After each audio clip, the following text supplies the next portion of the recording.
ಅವ್ವ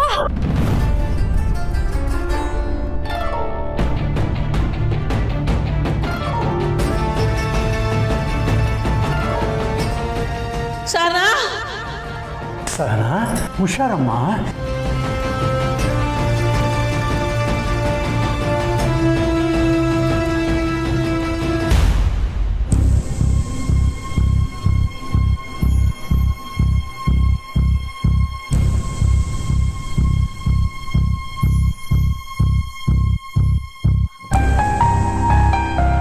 ಸಹನಾ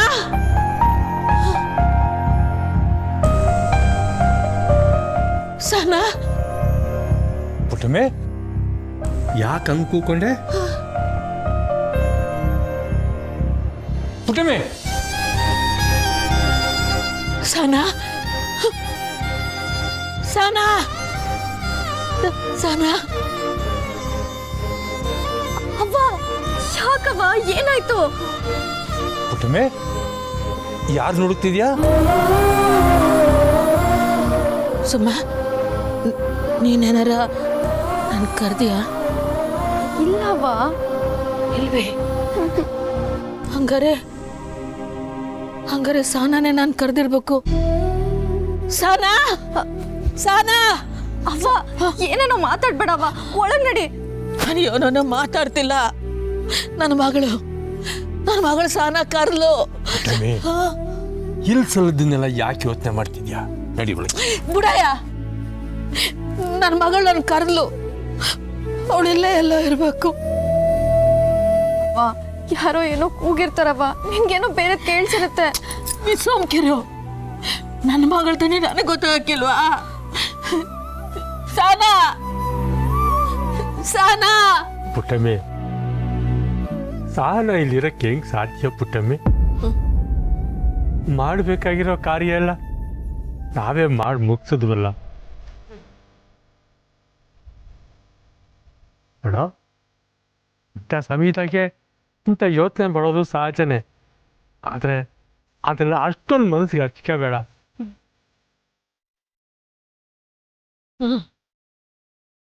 ನನ್ನ ಕಣ್ಣು ಮುಂದೆನೆ ಸಹನಂಗೆ ಕೊಳ್ಳೆ ಇಕ್ಕಿರು.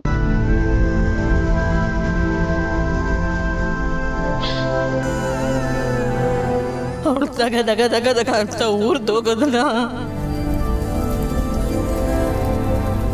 ಈ ಕಣ್ಣುಗಳೇ ನೋಡೈತೆ. ಆದ್ರೂ ಅವಳು ನಾನು ಕರೀತಾವಳ ಕಣಯ್ಯ. ಅವಳು ಇಲ್ಲ. ಅವ್ವ ನಾನು ಹೋಗಿ ನೋಡ್ಕೊಂಬರ್ತೀನಿ. ಬೇಡ ಕುಸೆ, ಪುಟ್ಟವಿ ಜೊತೆ ನಾನು ಹೋಗಿ ನೋಡ್ಕೊಬರ್ತೀನಿ. ಬೇಡ ಬೇಡ, ನೀವು ಯಾರು ಬರಬೇಡಿ, ನಾನೇ ಹೋಗಿ ನೋಡ್ಕೊಂಬರ್ತೀನಿ. ನೀವು ಯಾರ ಬಂದ್ರಿ ಅಂದ್ರೆ ನನ್ನ ಮನೆಗೆ ವಾಪಸ್ ಬರೋಕ್ಕಿಲ್ಲ. ಆಟೆಯ ಓ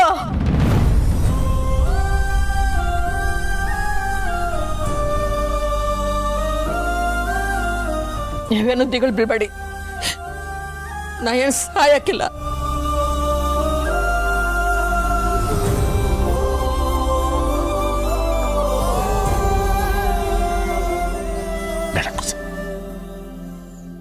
ಬರ್ತಾಳೆ ಪುಟ್ಟಮ್ಮಿ, ವಾಪಸ್ ಬರ್ತಾಳೆ. ಸಹನಾ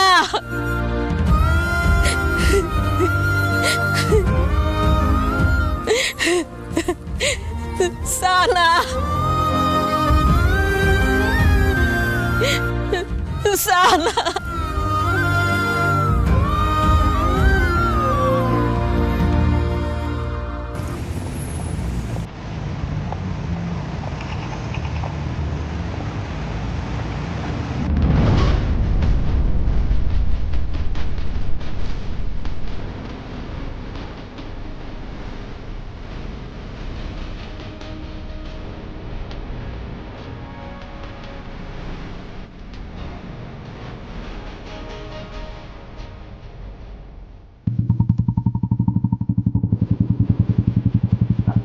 ಶ್ರೀ ನಿಲ್ಸೆ.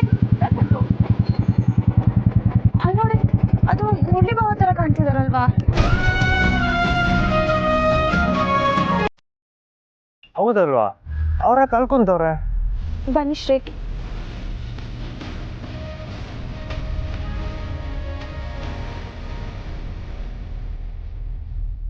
ಬಾಬಾ ಏನ್ ಮಾಡ್ತಿದ್ದೀರಾ ಬಾಬಾ? ಬಾಬಾ ಏನ್ ಮಾಡ್ತಿದ್ದೀರಾ? ಮೇಷ್ಟ್ರೆ, ನೀವು ಮಾಡೋಂಥ ಕೆಲಸ ಅಲ್ಲ ಇದು. ದಯವಿಟ್ಟು ನೀವು ಇಲ್ಲಿಂದ ಹೊರಟು ಬಿಡಿ. ಬಾಬಾ ಅಕ್ಕ ಹೋಗಿ ದುಃಖ ಎಲ್ರಿಗೂ ಇದೆ, ಆದ್ರೆ ನೀವ್ ಹೀಗ್ ಮಾಡ್ತಿರೋದು ಸರಿ ಅಲ್ಲ. ಎಲ್ರಿಗೂ ದುಃಖ ಇದೆ ನಿಜ, ಆದರೆ ನನಗೆ ಕಾಡ್ತಾ ಇರೋದು ಪಾಪ ಪ್ರಜ್ಞೆ. ನನಗೆ ಒಂದೇ ಸತಿ ಸಾಯಕ್ಕೆ ಧೈರ್ಯ ಇಲ್ಲ, ಅದಕ್ಕೆ ಪ್ರತಿ ಕ್ಷಣ ಸಾಯಕ್ಕೆ ಹೋಗ್ತಾ ಇದ್ದೀನಿ. ಬಿಟ್ಬಿಡಿ ನನ್ನನ್ನ.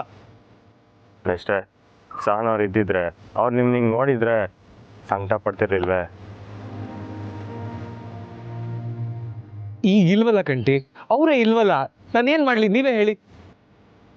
ನಾನು ಮಾಡಿದ ತಪ್ಪಿಗೆ ಸರಿಯಾದ ಶಿಕ್ಷಣ ಕೊಟ್ಬಿಟ್ಟು ಹೋದ್ರು.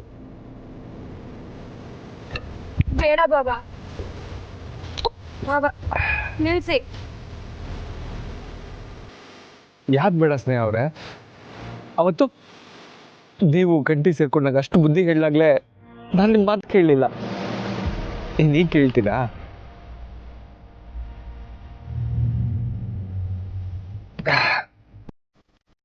ಹೌದು, ನಿಮ್ಮ ಅಕ್ಕನ್ಕೊಂದು ಪಾಪಿ ನಾನು ನಿಮ್ಮ ಎದುರುಗಡೆನೇ ಇದ್ದೀನಿ, ಆದ್ರೂ ನಿಮಗೆ ಕೋಪನೇ ಬರ್ತಿಲ್ವಾ?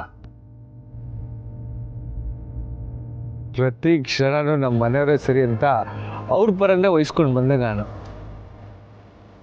ಒಂದೇ ಒಂದು ಕ್ಷಣನೂ ಸಹನವ್ರ ಮಾತು ಸರಿ ಅಂತ ನಂಗೆ ಅನಿಸ್ಲೇ ಇಲ್ಲ. ನಾನು ಯಾವತ್ತೂ ಸಹನವ್ರ ಮಾತು ಕೇಳಲೇ ಇಲ್ಲ. ನಾನು ಒಬ್ಬ ಗಂಡನ. ಬಾಬಾ ನೀವು ಮಾತಾಡಬೇಡಿ ಸ್ನೇಹ, ಮಾತಾಡಬೇಡಿ. ಕಂಟಿ, ನಿಂಗೊಂದು ವಿಷಯ ಗೊತ್ತಾ? ನಾನು ಸಹನವರು ನನ್ನಂತ ಮಾತಾಡಿ ಎಷ್ಟೋ ದಿವಸ ಆಗೋಯ್ತು. ಹೇಳ್ಕೊಳಕ್ಕೆ ನಾನು ನಿಮ್ಮ ಥರ ಪ್ರೀತಿ ಮಾಡಿ ಮದುವೆ ಆದವನು, ಆದರೆ ನನ್ನ ಹೆಂಡತಿಗೆ ಒಂದಿನೂ ಗೌರವ ಕೊಟ್ಟಿಲ್ಲ, ಮರ್ಯಾದೆ ಕೊಟ್ಟಿಲ್ಲ. ಇನ್ಫ್ಯಾಕ್ಟ್ ನನ್ನ ಪ್ರೀತಿ ಸುಳ್ಳು ಅಂತ ನಂಗೆ ಈಗಲೇ ಅರ್ಥ ಆಗ್ತದೆ.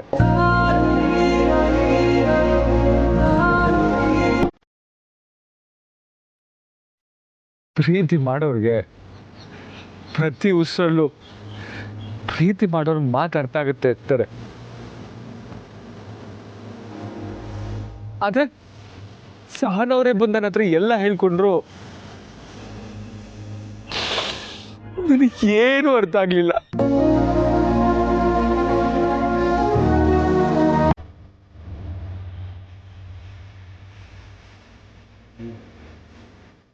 ಎಲ್ಲೋ ದೇವಿಪುರ ಅಂತ ಹಳ್ಳಿಯಲ್ಲಿ ಖುಷಿಯಾಗಿದ್ದವ್ರ ನಗುನ ನಾನು ಕಿತ್ಕೊಂಡ್ಬಿಟ್ಟೆ. ಬಾಬಾ ಪ್ಲೀಸ್ ಏನೇನೋ ಮಾತಾಡ್ಬೇಡಿ.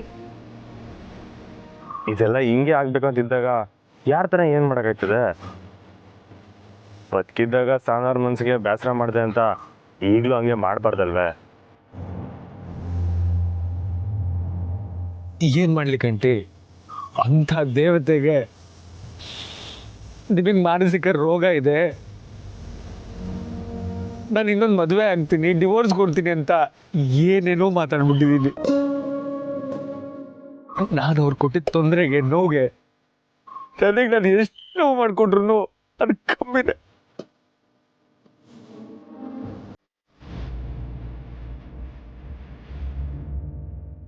ಇಷ್ಟೆಲ್ಲ ಆದರೂ ಅವ್ರು ಒಂದಿನ ನನಗೆ ಬೈಲಿಲ್ಲ, ಜಗಳ ಆಡಲಿಲ್ಲ. ಅವರು ಮೌನವಾಗೇ ಇದ್ದು ನಿನ್ನ ಜನ್ಮಕ್ಕೆ ಇಷ್ಟು ಅಂತ ಉಗಿದ್ಬಿಟ್ಟು ಹೊಟ್ಟೋದ್ರು. ಅದೇ ನನಗೆ ಹರ್ಟ್ ಆಗ್ತಾ ಇರುತ್ತೆ. ಬಾಬಾ ಹಾಗೆಲ್ಲ ಅನ್ಕೋಬೇಡಿ. ಅಕ್ಕಂಗೆ ನಿಜವಾಗ್ಲೂ ನಿನ್ನೆ ತುಂಬಾನೇ ಪ್ರೀತಿ ಇತ್ತು. ಅದೇ ಪ್ರೀತಿ ಇವತ್ತು ಪರಿಸ್ಥಿತಿ ಕಾರಣ. ಈ ಜೀವ ಇರೋವರೆಗೂ ಸಹನವ್ರು ನನ್ನ ಜೊತೆನೇ ಇರ್ತಾರೆ ಅಂತ ಅನ್ಕೊಂಡಿದ್ದೆ. ಜೊತೆಗೆ ಅವ್ರೆ ಅಂತ ಬದುಕೋರು ಹಿಂಗೆ ಬದುಕ್ತಾರ? ಜಗತ್ತಲ್ಲಿ ಯಾರು ಏನೇ ಆದ್ರೂ ಮುಂದುವರಿಲೇಬೇಕಲ್ವೇ?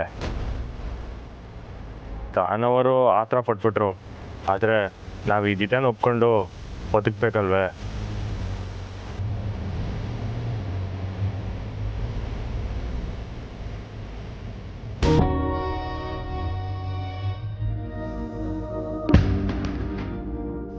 ಅಲ್ಬೇಡಿ ಮೇಸ್ಟ್ರೆ, ಬನ್ನಿ, ನಾನು ನಿಮ್ಮನ್ನ ಮನೆ ಗಂಟ ಕೊಟ್ಕೋತೀನಿ. ಬನ್ನಿ. ಬೇಡ, ನಾನು ಹೋಗ್ತೀನಿ. ಬೇಡ, ಅಲ್ಲ ಬೇಡ, ಪರವಾಗಿಲ್ಲ.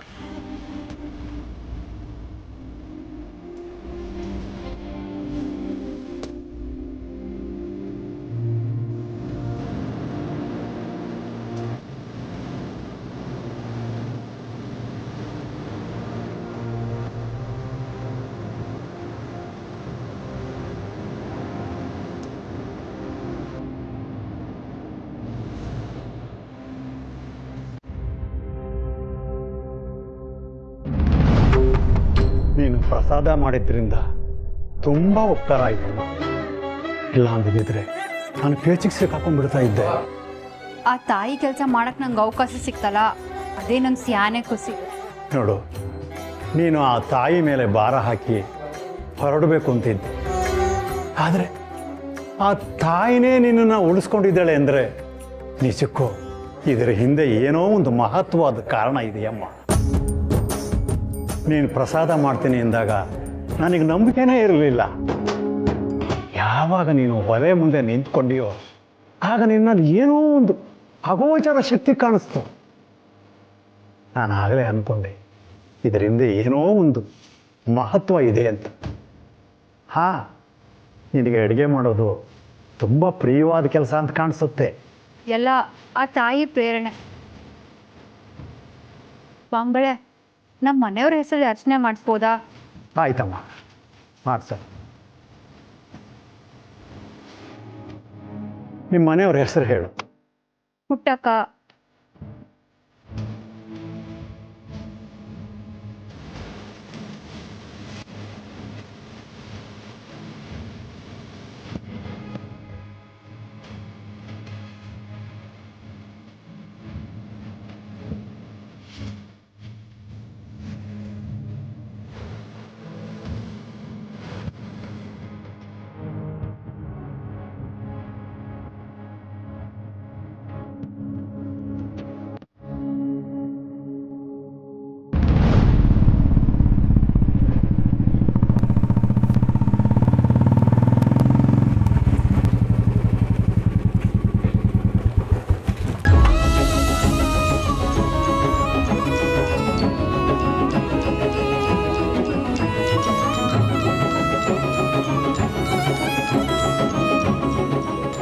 ಸುಮಾ, ಏನಾಯ್ತು?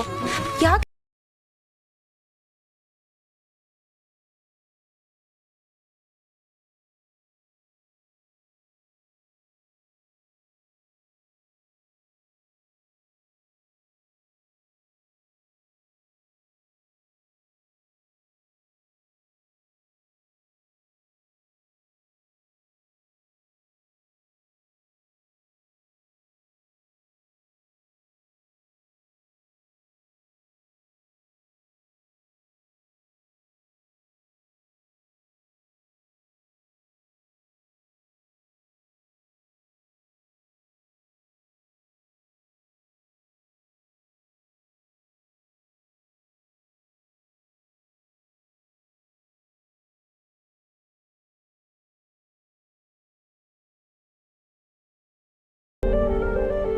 ಇದ್ರಾಗೆ ದಿಗಿಲು ಪಡೋವಂಥದ್ದು ಏನಿಲ್ಲ.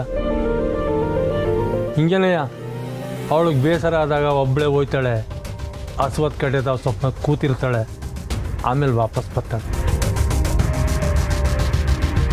ಆದರೆ ದಿಗಿಲು ಪಡಬೇಕಾಗಿರೋ ವಿಷಯ ಏನು ಅಂದರೆ ಇದು ಹಿಂಗೆ ಎಷ್ಟು ದಿವಸ ನಡೀತೈತೆ ಅಂತ. ಹೌದಕ್ಕ, ಹಬ್ಬ ಆದಷ್ಟು ಬೇಗ ಇದರಿಂದ ಆಚೆ ಬರಬೇಕು.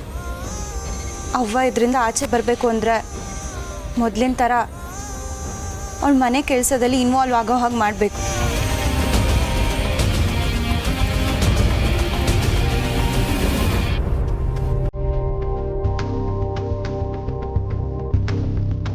ಮೆಸ್ನ ಮತ್ತೆ ಶುರು ಮಾಡಬೇಕು.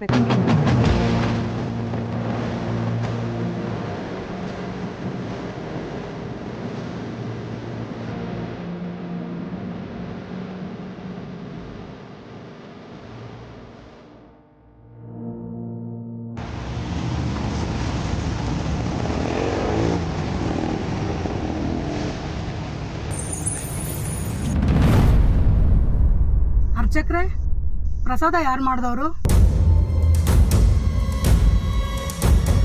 ಯಾಕಮ್ಮ? ಇಷ್ಟು ದಿನ ಭಟ್ರು ಮಾಡಿದ್ದ ರುಚಿಯಲ್ಲಿ ಇರಲಿಲ್ಲ ಪ್ರಸಾದ. ಅಂದ್ರೆ ಪ್ರಸಾದದಲ್ಲಿ ಏನಾದರೂ? ತುಂಬಾನೇ ಚೆನ್ನಾಗಿತ್ತು.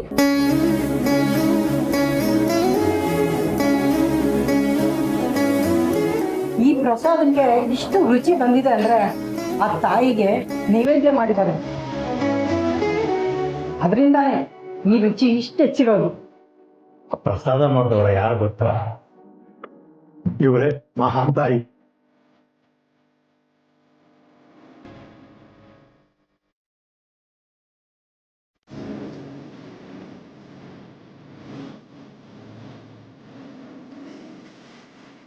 ತುಂಬಾನೇ ಚೆನ್ನಾಗಿ ಪ್ರಸಾದ ಮಾಡಿದ್ಯಮ್ಮ. ದೇವ್ರು ನಿನ್ ಚೆನ್ನಾಗಿಟ್ಟಿರ್ಲಿ. ಹೌದು.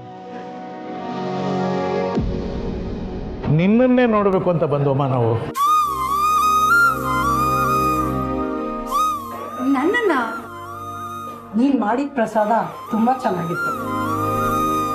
ಅದನ್ನೇ ಹೇಳ್ತಿದ್ರೆ ಹಾಗೆ ನಮ್ಮ ಪರಿಚಯನೂ ಮಾಡಿಸು. ನಾನು ಕಲ್ಯಾಣಿ, ಇವರು ನಮ್ಮ ಯಜಮಾನರು ಸದಾಶಿವ. ರಸ್ತೆ ಬದಿಲಿ ಒಂದು ಪುಟ್ಟ ಹೋಟ್ಲ್ ಇಟ್ಕೊಂಡಿದ್ದೀನಿ.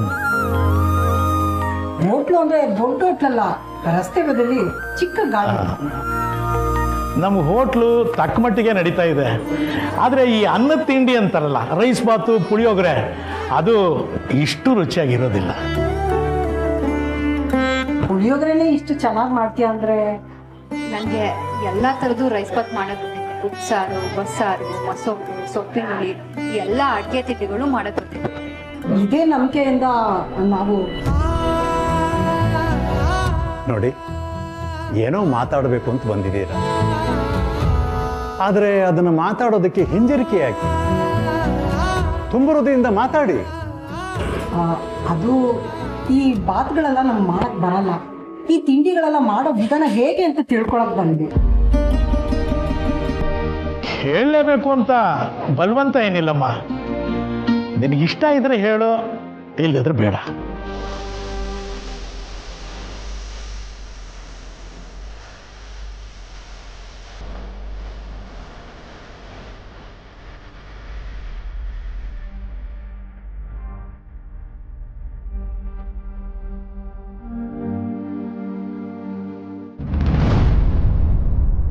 ಅಕ್ಕ, ಏನಾದರೂ ಮಾಡು, ಅಪ್ಪನ ಸಮಾಧಾನ ಮಾಡೋಕ್ಕೆ ನನ್ನ ಕೈಲಿ ಆಗ್ತಿಲ್ಲ. ಎಷ್ಟೇ ಬಲವಂತ ಮಾಡಿದ್ರು, ಏನೇ ಹೇಳಿದ್ರು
ಸರಿ ಸುಮಾ, ನಾನು ಮೆಸ್ ಬಾಗ್ಲಿ ತೆಗಿತೀನಿ, ನೀನು ಹೋಗಿ ಕೀ ತೊಗೊಂಬ, ಹಾಗೆ ಒರೆಸೋ ಬಟ್ಟೆ ಪೊರ್ಕೆ ಎಲ್ಲ ತೊಗೊಂಬ.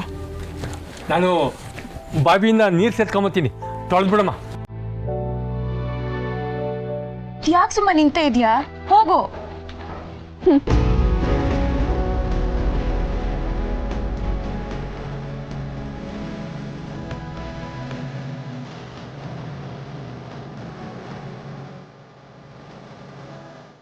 ನಾನು ಒರೆಸೋ ಬಟ್ಟೆ ಮತ್ತೆ ಪರ್ಕೆ ತರ್ತೀನಿ.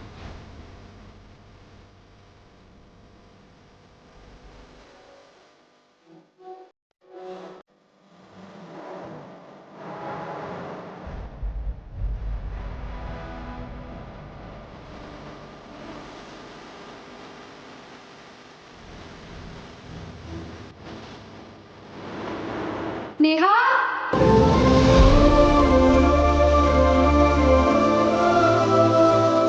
ತಗೋತೀರಾ? ಮುದ್ದೆನ ಅನ್ನ ಸಾರ?